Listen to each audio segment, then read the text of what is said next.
Hello, Hornets fans. I'm Matt Ruchinsky from Hornets.com, and this is our first edition of the Reporters Square Table presented by LendingTree. Joining us on the show today, we've got a lot of special guests. We've got Sam Perley from Hornets.com. We've got the voice of the Charlotte Hornets on radio, John Folke.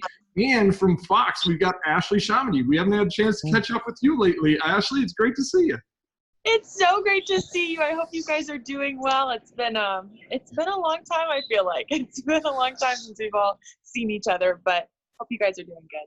Well, and that gives us a perfect opportunity to launch this new piece of content that we want to try, because it gives us a chance to catch up with you guys over at Fox, gives us a chance to catch up with our fans, touch in with our reporters as well, and we'll be bringing other folks on this as we go on throughout the course of this this season and in the off season and in the next season as well. So we're pretty excited about it. Let me just start with you guys first. John, we're going to start with you. What are you doing to fill your void without basketball? I've been pretty fortunate that I got to call some Hornets Venom games. So I was doing a little bit of play-by-play. I've worked with our video guys to do, highlights from the simulated games. They have sent me Hugo's three-point contest. They've sent me animal tricks. I mean, pretty much whatever it is, they send it to me, and I'm happy to call play-by-play. I feel like coming out of this, guys, I'm going to end up with a resume like 10 feet long because I'm prepared to call anything. So just doing that stuff. Obviously, we've kept the podcast going, and that's been a lot of fun. We've talked a little bit of Last Dance on the podcast. We've talked about the Hornets season up until the suspension. The coaches show is rolling right along. So really been busy with a lot of content. And then as far as just like the basketball side of it, whether it's the 2K stuff or going back and watching old games, I've been able to do that. And honestly, I've gone back and watched a couple of games from this season because I never get a chance to listen to Ashley, Eric, and Dell. I'm always sitting right next to them calling the game. So I finally got a chance to see what all the hype is about and what, everyone is like, say these crazy phrases. I'm like, where did these come from? And I realized, those are Eric Collins phrases. So it was really fun to, go back and hear some of those moments, like as they were happening, rather than just having people tell me about them. So, honestly, I know there's a lot of downtime, but it sure doesn't feel like there's a lot of downtime with everything we've been able to fill up our days with. Yeah, and you mentioned those Eric Collins classic calls. Make sure you guys check out all of our social accounts right now because we're creating graphics to go with those classic calls from Eric Collins. Jesse has been doing a tremendous job over in our creative side putting those out. You mentioned, you've called everything this over right now from pets to Venom. Obviously, these probably weren't things that were on your agenda that you had thought you were going to call one day. What about you, Ashley? What have you been doing to kind of keep busy and get your basketball fix? Well, it's definitely been an interesting time, but like John said, I've been trying to kind of keep busy too. Just yesterday, I interviewed Coach James Borrego, caught up with him. I've caught up with Dwayne Bacon. We're trying to get content up kind of the same way, obviously via Skype, via Zoom, and any video conferencing. So that's been fun, just trying to stay relevant on social media and all our digital platforms. And I also do some stuff with country music television on the side. So I actually got a little at-home studio set up. I got a camera and a little light, and I've been able to do some work, fortunately, from home with that. But same as John, I've been watching a lot of old games. I mean, I watched LeBron James in the McDonald's All-American game, which was amazing. I've never seen that before. And just some of those guys that I've never seen play when they were in high school.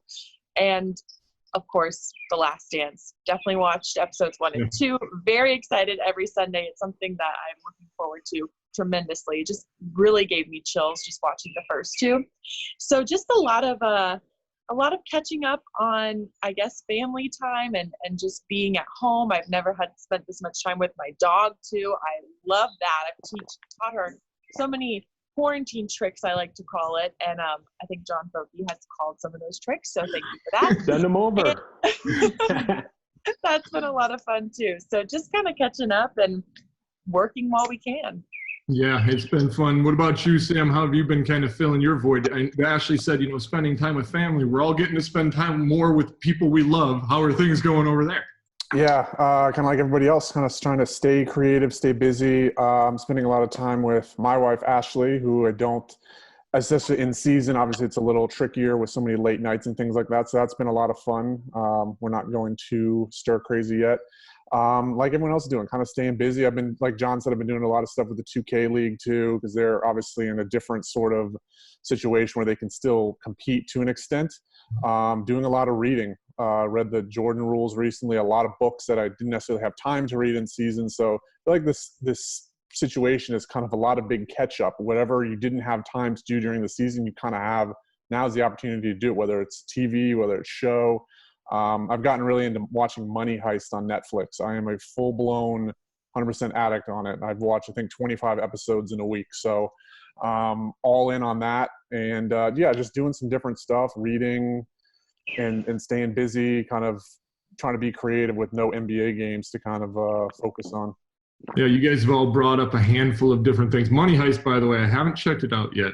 Billy Hernan Gomez gives it like 5 stars so far from what I hear. So I'm not sure, should we watch it in Spanish? Should we watch it in English? We were trying to figure that out yesterday. I've watched it in English, but it's dubbed over. So it looks a little weird, but you get used to it. Okay, so check out Money Heist, folks, in a second. You know, let's see what it is. Why not? You know, but also some of the other things you guys have touched on. Ashley, we saw Fox just got done going through Sneaker Week. Talk about getting a basketball fix. That's the easiest way to do it for basketball fans if they're not on the court. What were some of the highlights that you think from your guys' Sneaker Week over there? Oh, that was so fun. And of course, we wanted to really try and blow it out if we were in Charlotte playing games, but they did such a great job just still continuing the tradition and doing Sneaker Week. You know, we obviously got to run some of the content that we had shot earlier before all this happened, which was really cool. And then I got to interview Dwayne Bacon, and he told me he has, I think, 450 pairs of shoes, which it just blew my mind. I was like, I mean, I know basketball players have a lot of shoes, but like you have more shoes than days in a year. So that just blew my mind. But it was really fun, and it was great to be able to catch up with him. And then our Fox Sports social reporter, Paxton, she did a bunch of stuff when she was up there. They talked to Jay and Bismack Biyombo as well. And so they were able to roll out some of that and highlight some of the iconic Jordans, which was really fun. And especially with this Last Dance, it was really cool to be able to see those. Yeah, it was really great content. Thanks for taking us behind the scenes. If our folks have not seen it, make sure you go follow Fox's account, follow our account. It's on there as well. Make sure you guys check those out. Those are some great pieces. I want to get back to one, though, because I saw you and Eric Collins talking about your favorite shoe, David Jordan. So we got 4 people on here right now. I want to ask Sam, I'm putting you on the spot, man. What's your favorite Jordan? Probably from a comfort standpoint, the 3, but from a style standpoint, and I think just kind of like the way my foot is, I kind of like longer feet, I say a 1. So 1s or 3s. The 3 definitely the most comfortable. Certain colorway you like or anything? I just got a pair of Jordan 1 lows for Christmas, and I've only worn them a few times, but I think that probably a Jordan 1 low. I have a orange and black pair. I think it's the shattered backboard pair. So I think that is just the way my foot is. Like I have a very kind of like thin foot. Like it just fits perfectly. So those are my 2, 1s and 3s. All right. What about you, John? Where are you going? You know, I have to plead a little bit of ignorance here because my sneakerhead days are well behind me at this point. So I don't know that I can just say like the 1s, the 7s, that kind of stuff. I can describe them to you because like up until a certain time, I was a big sneakerhead and a big Jordan head. But the first pair I ever got, and I don't know the number, but they were the ones with the holes in the tongue, you know, black with the holes in the tongue. They had the little loop on the back. Mm-hmm. I remember like begging to get them. And finally, this little sporting goods store in the strip mall by our house, they had them like discounted. And oh my gosh, I don't even think they were the right size, but it was one of those like, don't worry, Mom, I'll wear like 3 pairs of socks. They were like suede. They were beautiful, beautiful shoes. And I wore them and then handed them down to my younger brother, who's the biggest Jordan fan you can imagine. And he wore them for a couple of years. So those are like the ones that when I see them, the nostalgia just tugs at my heartstrings. I had the Hair Jordans, like the Space Jam ones. I remember those for a little bit. And then I just got rid of a pair because I've moved a lot over the last couple of years, and have been moving boxes of shoes that I have not been wearing. So I was able to donate a pair, and these were, I've had them since probably 2000 maybe. And they were I don't know again what number, but they were the like mids, and they were the Laney High School colors, kind of suede with the white. And I think so those are the 5s or the 4s. One of those, yeah. The problem was they were so nice that I wasn't wearing them, and I was just moving them from place to place. And so Karl Anthony Towns back in Minnesota was doing a shoe drive, and so I was able to donate them to a good cause. But I would say those 3 are the ones that really stand out to me, just because of kind of the emotional, sentimental value that I had for them. Yeah.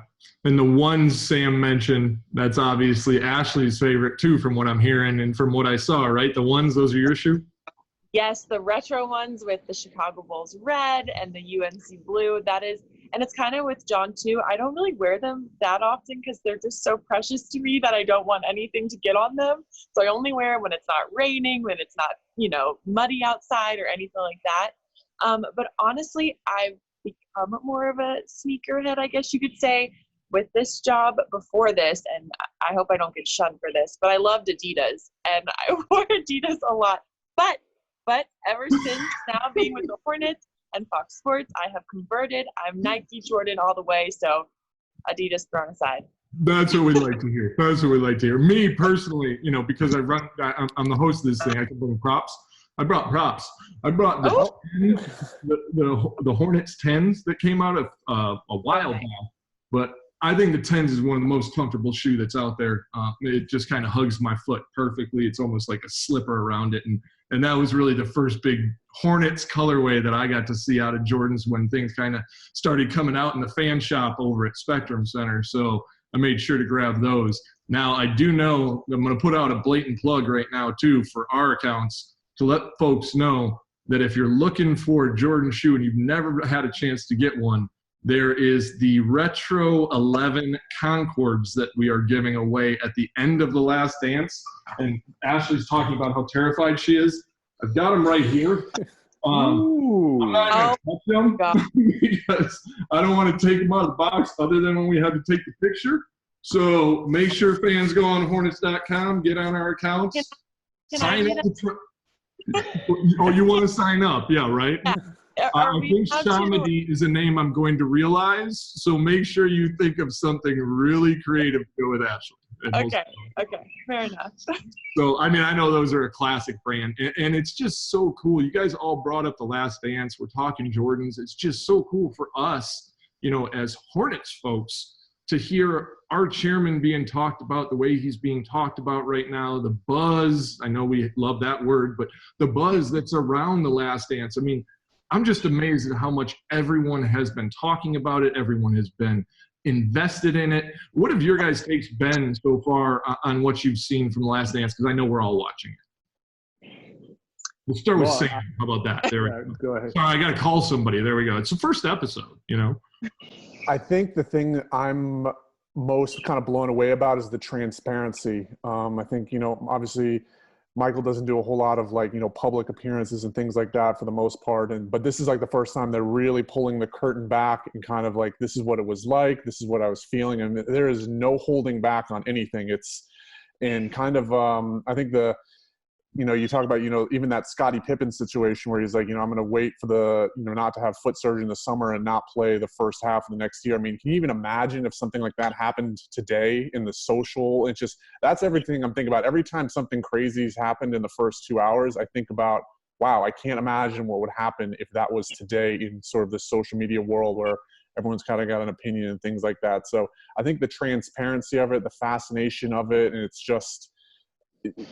I think maybe, I don't know, it's giving everybody kind of a newfound appreciation for how hard it was to win those 6 championships. It was not easy. They did not just roll the ball out there and go and just dominate everybody. This was a lot of physical, mental, emotional grinding for 6 years, or 8 years, I guess, if you want to take the whole length of it. So like everyone said, I love it so far. I cannot wait for Sunday and the next couple episodes.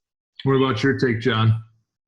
Well, I think two things stand out. Number one, having like followed that season and been of an age where I remember a lot of it, there's still a lot of things that you forget. I mean, over the course of an 82-game season, there's a lot of ins and outs. There's a lot of minutia that 22 years later, you're not, you don't immediately come to mind. You think of some of the big games, the big highlights, that kind of stuff. But to Sam's point, the Scottie Pippen story about him not being there at the beginning of the season, some of the drama there that maybe gets glossed over as we go decades beyond that, just getting into the day-to-day minutia, I think is fascinating. And some of the behind the scenes of like watching them practice and hearing the dialogue between guys. And then I talked to Eric Collins on our podcast, Banter from the Booth, and Eric, of course, was sideline reporter during this season. And he brought up a great point that, I think just gets lost over the past 20 years, is the fact that these guys were so big. Like this was, the Chicago Bulls were the biggest thing, not only in the country, but practically in the world. And he told me a story of being, I think they were in Vancouver, and he was in the lobby waiting for the team bus. And Michael came down and he walked across the lobby, and it was just throngs of people following him. And standing by themselves at the other edge of the lobby was Keith Richards. The Rolling Stones were at the same hotel, and everybody flocked to Michael, and Keith was just like, he was just left alone. And I think that speaks to, the quote unquote rock star status. And Eric said, obviously the Golden State Warriors sort of captured the nation's heart during their championship run. And I remember being in Minnesota and watching, walking across the Skyway between the arena and where the hotel is, and seeing the Skyway packed like 3-4 people deep. Everyone just looking down to try and watch the guys walk out to the bus, and down by the bus being packed. And you think of that, and then you see these pictures of when the Bulls bus pulls up.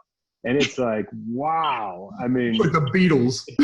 Yeah, it just dwarfs what we think of. And it just, it kind of goes back to the time where if you wanted a glimpse of these guys, you didn't have social media. So you literally had to go to the hotel, and you had to wait to see them walk to the bus. You couldn't, just hop on their Instagram and see what they're up to.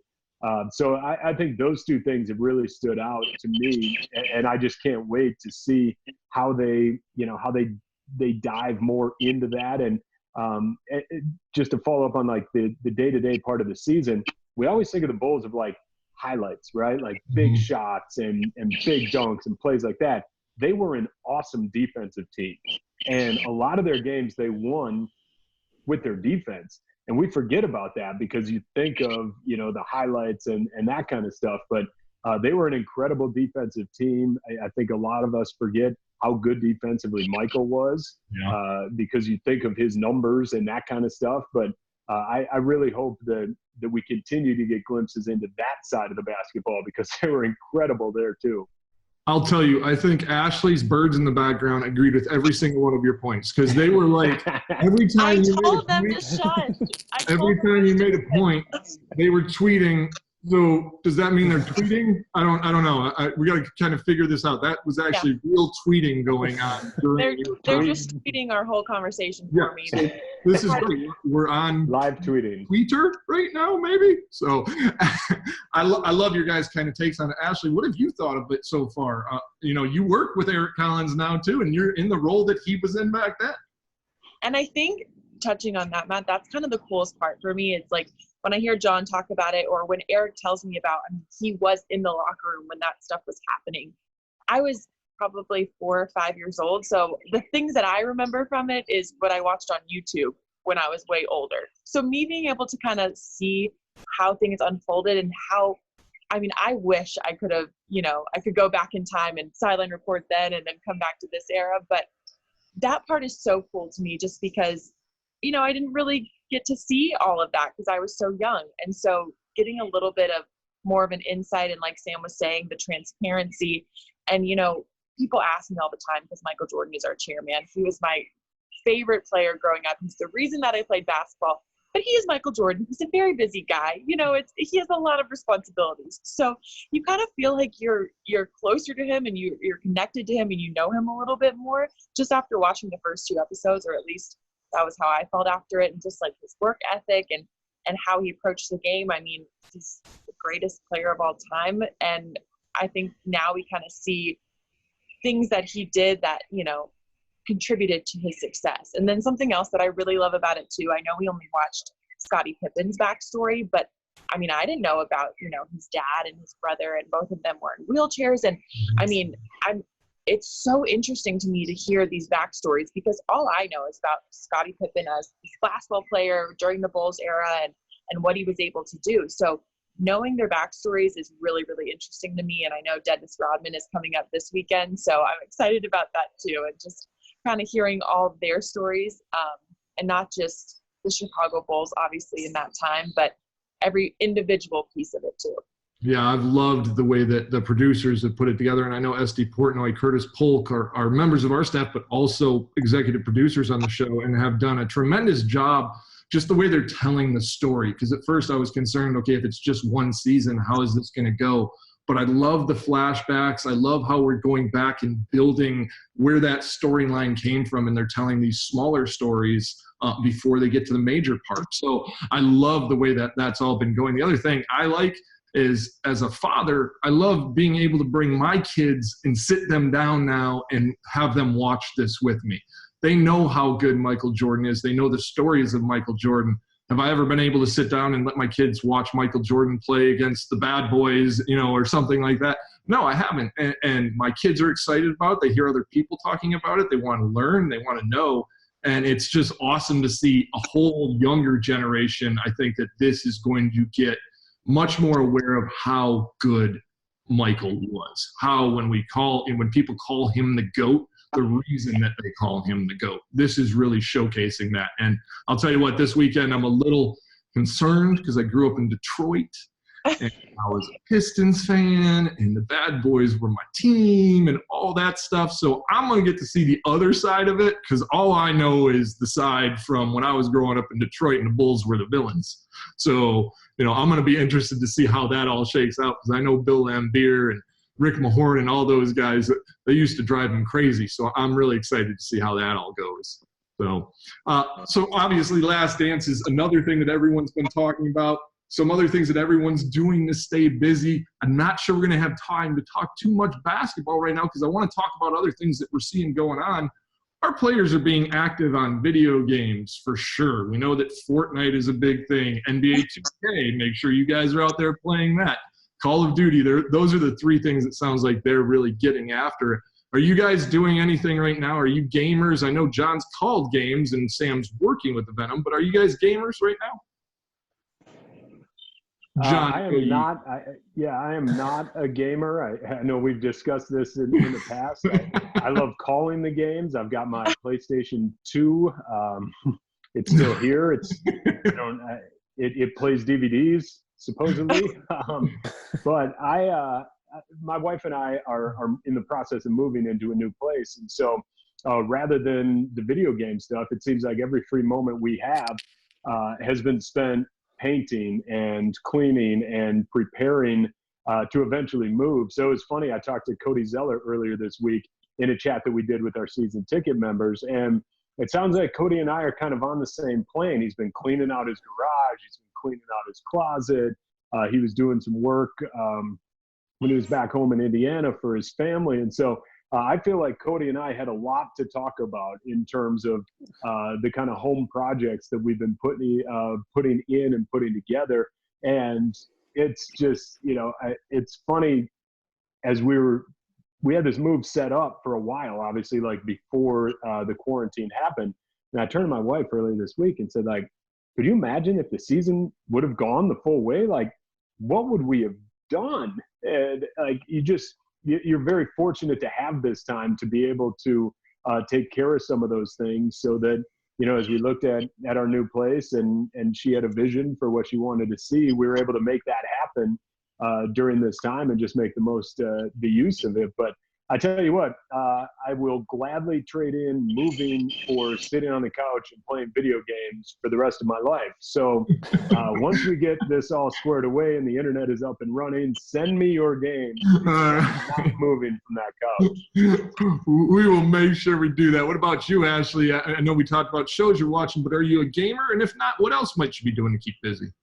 Well, John, congrats on moving. That's very exciting Thank you. for you. And also, talking about Cody Zeller real quick, he's also picked up the guitar, and I think he plans on becoming country music's next biggest thing. So make sure to look out for that, because apparently he's practicing. But I'm not a gamer in terms of video games, so maybe call me old school, but we have been playing so many board games and card games. And last night we played Speed Scrabble with, I don't know if you've ever even heard of Speed Scrabble, but it is intense. You don't have the board, you just have the tiles. And you're just like picking the tiles and making your own little board. And I mean, it gets complicated. And we're big Pictionary people, big Uno people. I mean, we're hitting a lot of those games. And so I guess you can call me a gamer, but in an old school different way. kind of way, yeah. Hey, Uno's been big at our house too. I think we all picked up on that from our players over the course of the season. We saw them playing all season long, and so we're all getting ready to rival them hopefully when we get back. Oh, You know yeah. what Speed Scrabble is? Speed Scrabble is bananagrams. Okay. Have you ever Okay. seen bananagrams?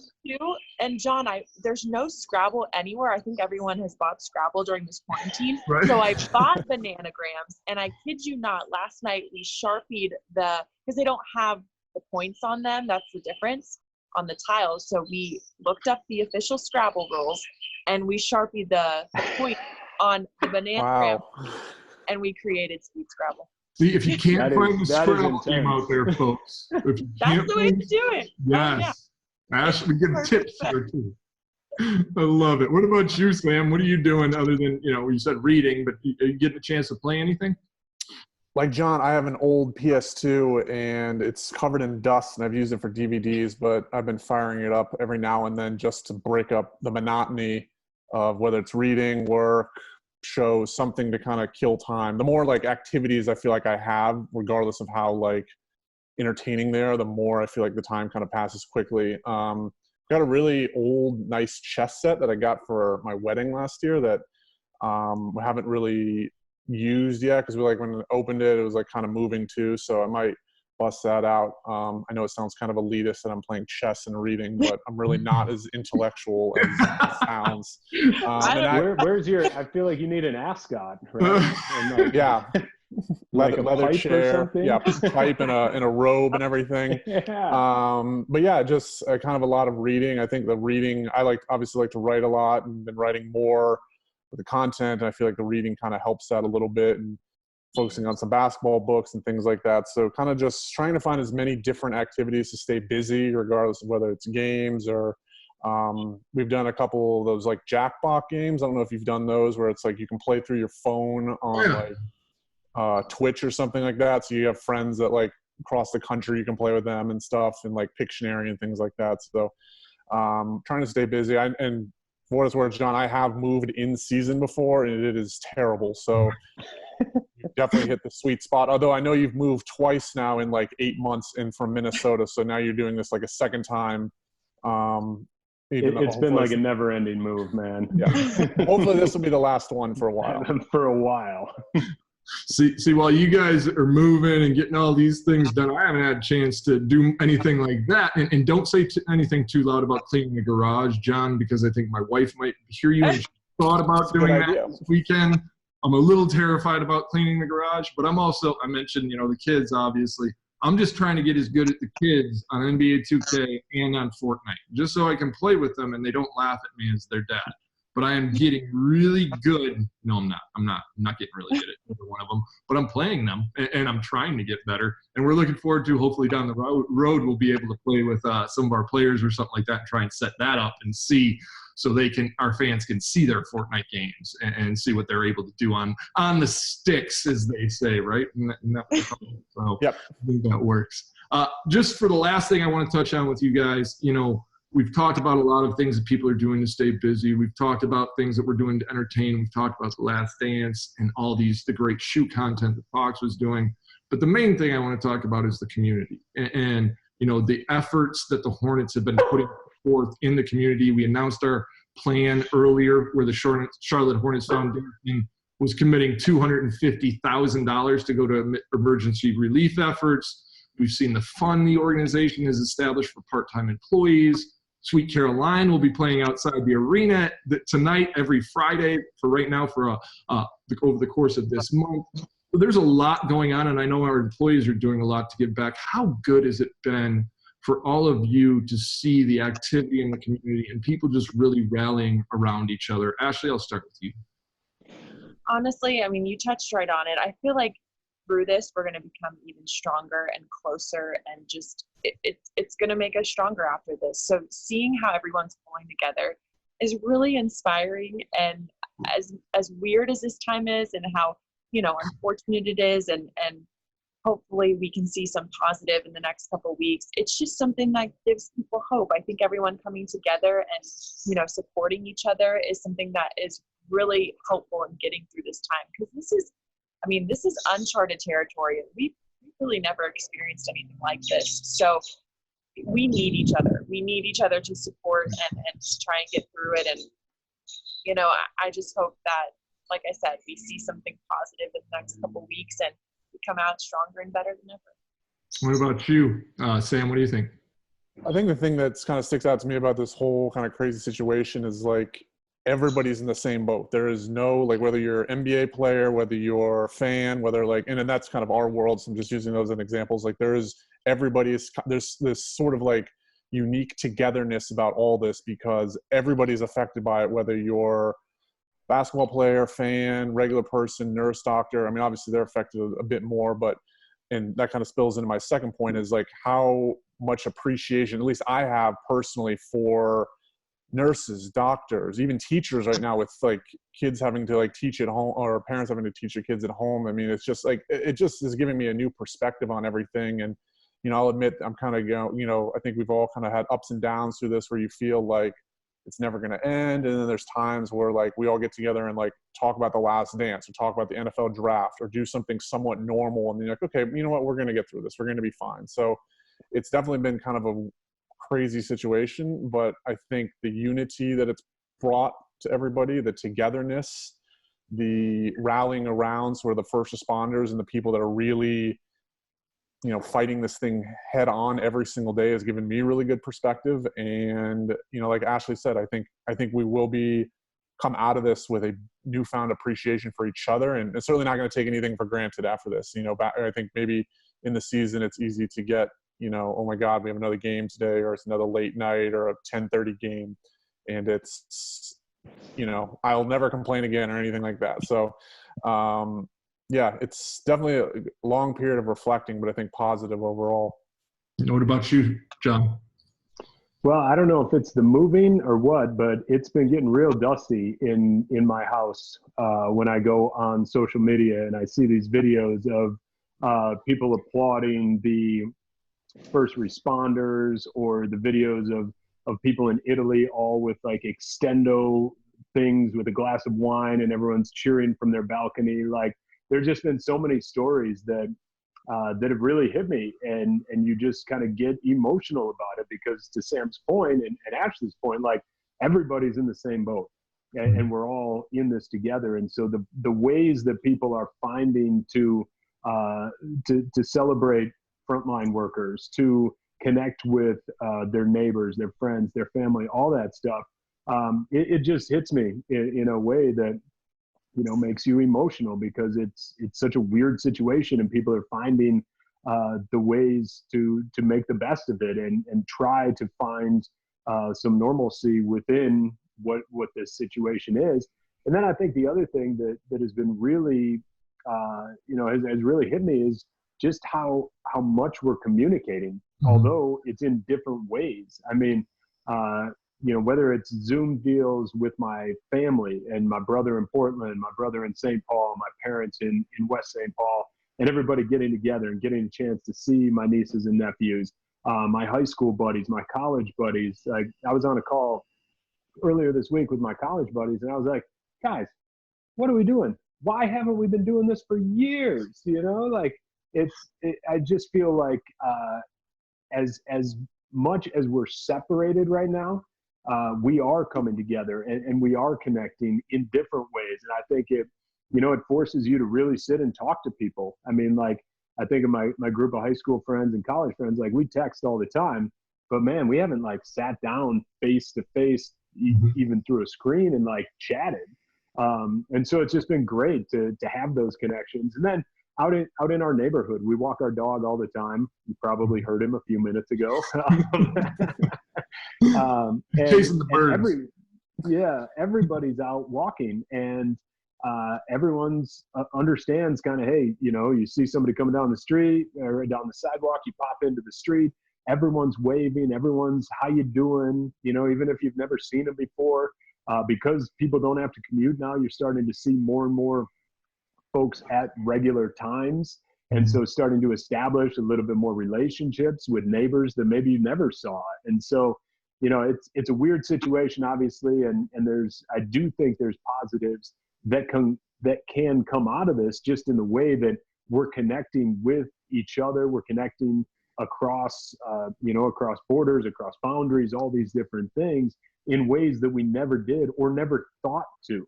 I think the Zoom, these types of things, we never thought about doing this years ago, because you could just maybe run into somebody or whatever, but now it's that much more important. And so I think those are a couple of things that, that I'm seeing across the community and that have really hit me in an emotional way.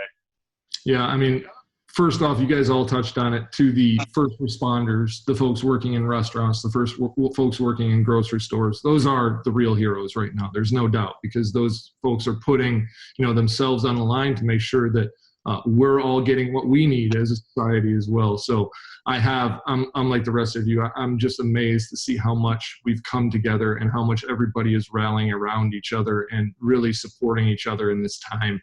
And hopefully something like this will give our fans a chance just to maybe sit back for a half hour and just kind of listen, to some basketball talk about things that are going on both on and off the court with us on the Reporters Square Table presented by Lending Tree. Thank you all for joining us on this first episode. We look forward to having you guys on many, many more as we go forward.